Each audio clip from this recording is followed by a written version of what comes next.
കൂടുതൽ വാർത്തകളും വീഡിയോകളും കാണാൻ ഈ ചാനൽ സബ്സ്ക്രൈബ് ചെയ്യുക. കൂടെ ബെൽ ബട്ടൺ അമർത്തുക. നമസ്തേ.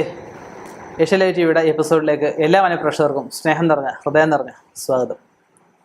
ഇന്നത്തെ നമ്മുടെ വിഷയം എന്താണെന്ന് വെച്ച് കഴിഞ്ഞാൽ, നമ്മൾ പല യാത്രകളും പോകുമ്പോൾ ചിലപ്പം ജീവികളായിരിക്കും, മനുഷ്യരായിരിക്കും വളരെ ദാരുണമായിട്ട് ഈ വാഹനങ്ങളിൽ നിന്നൊക്കെ വീണ് അപകടപ്പെട്ട് കിടക്കുന്ന അവസ്ഥകൾ, അല്ലെ മരണപ്പെട്ട് കിടക്കുന്ന അവസ്ഥകൾ, ചിലപ്പോൾ ആ സ്പോട്ടിൽ തന്നെ മരിച്ച അവസ്ഥകളൊക്കെ ഉണ്ട്. ചിലർ ജീവിതം മടുത്തിട്ട് ജീവിതത്തിൽ ചെയ്തു തീർക്കാൻ മറ്റു കാര്യങ്ങളൊന്നുമില്ലാതെ, അല്ലെങ്കിൽ എല്ലാവരും കൈവിട്ട ആൾക്കാർ ആത്മഹത്യ ചെയ്ത അവസ്ഥകൾ കാണാറുണ്ട്. പിന്നെ കൊലപാതകങ്ങൾ. ഇന്ന് കൊലപാതകത്തിന് നമുക്കൊരു പഞ്ഞമില്ലാത്തൊരു കാലമാണ്, ഒരു നാടുമാണ്. എന്ന് പത്രം എടുത്താലും ഒരു കൊലപാതകമെങ്കിലും കാണാൻ പറ്റുന്നുണ്ട്. അങ്ങനെയുള്ള അവസ്ഥകൾ. ഇത് കൂടാതെ ഈ അപകടമരണവും കൊലപാതകവും ആത്മഹത്യയും ഇപ്പം ഇങ്ങനെയുള്ള മരണങ്ങളെല്ലാം ആയുസ്സെത്താനുള്ള മരണങ്ങളെന്നാണ് പറയുന്നത്. ആയുസ്സെത്താനുള്ള മരണങ്ങൾ ജീവിച്ചിരിക്കുന്നവരുടെ ആയുസ്സെടുക്കും, അല്ലെങ്കിൽ ജീവിച്ചിരിക്കുന്നവർക്ക് മഹാവിപത്തുകൾ എന്തെങ്കിലും ഉണ്ടാകുമോ എന്നൊരാൾ എന്നോട് ചോദിക്കുകയുണ്ടായി. അപ്പം അതിൻ്റെ ഒരു പ്രചോദനം ഉൾക്കൊണ്ടാണ് നമ്മൾ ഇന്നത്തെ വീഡിയോ ചെയ്യുന്നത്. അപ്പം അതിനകത്ത് ആയുസ്സെത്താതെ പോകുന്ന എല്ലാ വിഷയവും, ഇപ്പം ഒരു മനുഷ്യനായിക്കോട്ടെ ജീവി ആയിക്കോട്ടെ, എല്ലാത്തിനും ഓരോ ഓറയുണ്ട്.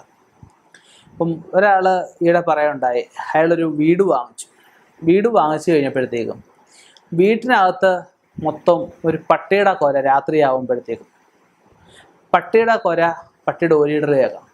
പക്ഷേ അയാൾ വീട്ടിനകത്ത് നോക്കി, വീടിന് ചുറ്റുപാടും നോക്കി, പക്ഷേ പട്ടിയെ കാണാനില്ല.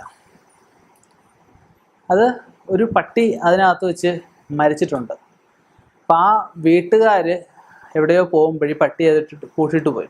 പക്ഷേ ഈ വീട്ടുകാർ എവിടെയോ ചെന്ന് അപകടത്തിൽപ്പെട്ട് എന്തോ ആക്സിഡൻ്റായി, എവിടെയോ ഹോസ്പിറ്റലിൽ എന്തോ ആയി. ഈ പട്ടി ഇതിനകത്ത് കിടന്ന് ഭക്ഷണം കിട്ടാതെ പട്ടി മരിച്ചുപോയി. ഒരു ഉദ്ദേശിച്ച സമയത്ത് വന്നില്ല. അങ്ങനെ ഇവർ തിരിച്ചു വന്നപ്പം പട്ടിയുടെ ജഡം അവർ കാണുന്നു. ഞാൻ സംസ്കരിച്ചു. ഇവർക്ക് അങ്ങനെ ഒരുപാട് നാളൊന്നും ഇവർ ആ വീട്ടിൽ താമസിച്ചില്ല. അവർക്ക് കുറേ ബുദ്ധിമുട്ടുകളൊക്കെ ഉണ്ടായി. അവരവിടുന്ന് വിട്ടിട്ട് പോയി. അങ്ങനെ പല കൈമാറി അദ്ദേഹത്തിൻ്റെ കൈ വന്നു. അപ്പം എന്ന് പറയുന്നത് പോലെ ഒരു മനുഷ്യന് ആയുസ് പറയുന്നത് 120 വയസ്സാണ്. ഇപ്പം കാലത്തിൻ്റെ കൊണ്ടായിരിക്കാം, ഭക്ഷണക്രമത്തിൻ്റെ ആയിരിക്കാം, മനുഷ്യന് ഇപ്പോൾ 80 വയസ്സ് വരെ പോലും ആയുസ് കിട്ടുന്നില്ല. 100 വയസ്സ് കൂട്ടി ഒരാൾക്ക് ആയുസ് 100 വയസ്സ് വെച്ച് കൂട്ടിയാൽ പോലും 50 വയസ്സിന് താഴെ, അല്ലെങ്കിൽ 120 പറഞ്ഞില്ല, 60 വയസ്സിന് താഴെ ഉള്ള മരണങ്ങളെയെല്ലാം നമ്മൾ ഏകദേശം ഞാൻ പറഞ്ഞതാണ്. ഒരു പച്ച ഇല ഒടിച്ചു കഴിഞ്ഞാൽ എന്ത് പറ്റും? കറ വരും. പഴുത്ത ഇല ഒടിച്ചാൽ കറ വരികയില്ല. ആയുസ്സെത്താനുള്ള എല്ലാ മരണങ്ങളും ദുർമരണങ്ങളാണ്. ഇപ്പം ഇവരുടെ കർമ്മങ്ങളും കൂടെ പൂർത്തിയാവാതെ വരുമ്പോൾ ഇപ്പം ഇത് മറ്റ് ജീവിച്ചിരിക്കുന്നവർക്ക് ഈ ആത്മാവ് വളരെ ദുരിതകരമായിട്ട് ഭവിച്ചു എന്ന് വരാം. പിതൃശാപം, അതുപോലെ ആത്മാവിൻ്റെയൊക്കെ എന്തെങ്കിലുമൊക്കെ വിഷയങ്ങൾ, പ്രേതാവേശം, അങ്ങനെ പല രീതികൾ ഇതിനെ പറയാം. പല നാടുകളിൽ പല ഭാഷകളിൽ അതിനെ അറിയപ്പെടുന്നത്. അപ്പം എന്തായാലും ആ ഒരു ദുർമരണം സംഭവിച്ച ആ ഒരു ദുരാത്മാവ് ജീവിച്ചിരിക്കുന്ന അനിയനായിക്കോട്ടെ, ചേട്ടനായിക്കോട്ടെ, ബന്ധുക്കളായിക്കോട്ടെ, ഭർത്താവായിക്കോട്ടെ, മക്കളായിക്കോട്ടെ, അമ്മയായിക്കോട്ടെ, അപ്പൂപ്പനായിക്കോട്ടെ, അമ്മൂമ്മയായിക്കോട്ടെ, ആരാ മരിച്ചാലും അവരുടെ ബന്ധുക്കൾക്ക്, അടുത്ത ബന്ധുക്കൾക്കെല്ലാം ഒരുപാട് വിപത്തുകൾ വിതച്ചു എന്ന് വരാം. ആ അവസ്ഥ നമ്മൾ മനസ്സിലാക്കണം.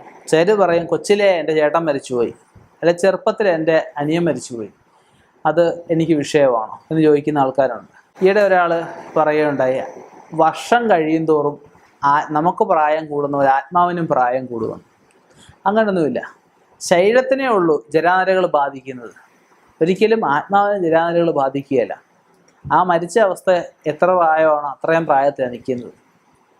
ആ അവസ്ഥയിൽ ഇതിന് മോക്ഷം കിട്ടണം, ഇതിന് ഗതി കിട്ടണം. ഇതിന് ഗതി കിട്ടാൻ വേണ്ടി എന്താ ചെയ്യാൻ പറ്റുന്നത്? മറ്റുള്ളവരെയൊക്കെ ഓരോ രീതിയിൽ അവർക്ക് വരുന്ന ഭാഗ്യങ്ങൾ തരത്തെറിപ്പിച്ച് കളയും. സഹായിക്കാൻ ആരുമില്ലാതെ വരുന്ന അവസ്ഥ, സഹായിക്കാൻ വരുന്നവർക്ക് തെറ്റുകളുണ്ടാകുന്ന അവസ്ഥകൾ, ഭാഗ്യമൊന്നുമില്ല, വീട്ടിൽ മംഗളകർമ്മങ്ങളൊന്നും നടക്കുന്നില്ല, പലവിധ അനർത്ഥങ്ങൾ, ഒരു വിളക്ക് കത്തിച്ചാൽ പോലും ശോഭയില്ലാതെ വരുന്ന അവസ്ഥ. അങ്ങനെ ഒരുപാട് ദുർനിമിത്തങ്ങൾ വീട്ടിൽ കാണുമ്പോഴേ ഒരു നല്ല ഒരു ജ്യോതിഷനെ പോയി കണ്ട് അതിനുള്ള ഉത്തമമായിട്ടുള്ള പ്രതിവിധികൾ നമ്മൾ ചെയ്യത്തുള്ളൂ. ആത്മാവിന് മോക്ഷം വേണം. അതിന് ആ ജന്മത്തെ കർമ്മബന്ധങ്ങൾ നീക്കി അടുത്ത ജന്മത്തിലേക്ക് അതിന് പോകണം. അതിന് വേണ്ടിയിട്ടാണ് നമ്മളെ അത് പ്രേരക വസ്തുവാകും, നമ്മളെ പ്രേരിപ്പിക്കുക, അത്രയേ ഉള്ളൂ.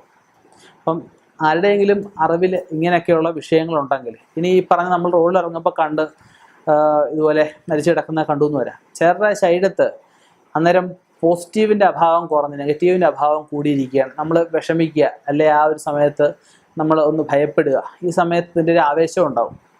അതുകൊണ്ട് നമ്മുടെ എല്ലാ പ്രവർത്തനങ്ങളെയും അത് ബാധിക്കുന്നുണ്ട്. അതിനെ ബാധ എന്ന് പറയുന്നത് എല്ലാ പ്രവർത്തനങ്ങളും സാരമായിട്ട് തന്നെ ഇത് ബാധിക്കും.